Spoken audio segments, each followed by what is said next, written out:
আমরা নতুন বাংলাদেশের স্বপ্ন দেখছি, নানান ষড়যন্ত্র করা হচ্ছে নির্বাচনকে কেন্দ্র করে।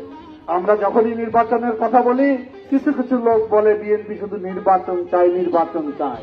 আর এটিতে 16 বছর ধরে আমরা চেয়েছি। কোন নির্বাচন আমরা চেয়েছি? আমরা চেয়েছি একটি গ্রহণযোগ্য, অংশগ্রহণমূলক, নিরপেক্ষ নির্বাচন। সেই দাবি আদায়ের লক্ষ্যে এই রাজপথে আমাদের অনেক সাথী শাহাদাত বরণ করেছে।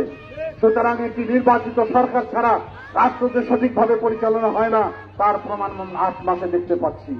দেশের আইন শৃঙ্খলা দিন দিন অবনতি ঘটছে, অর্থনীতির অবস্থা ভালো না।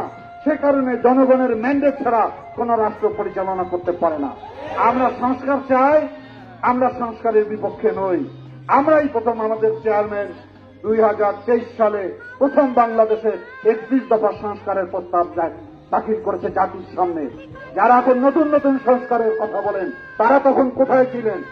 তাদের মুখে তো সংস্কার তো দূরের কথা, রাজপথের টিকিট দেখাও আমরা পাই নাই। এখন অনেক বড় বড় সবক আমাদেরকে দেন। আমরা বলি এই সমস্ত সবকের মাধ্যমে জাতিকে বিভক্ত করার চেষ্টা করবেন না।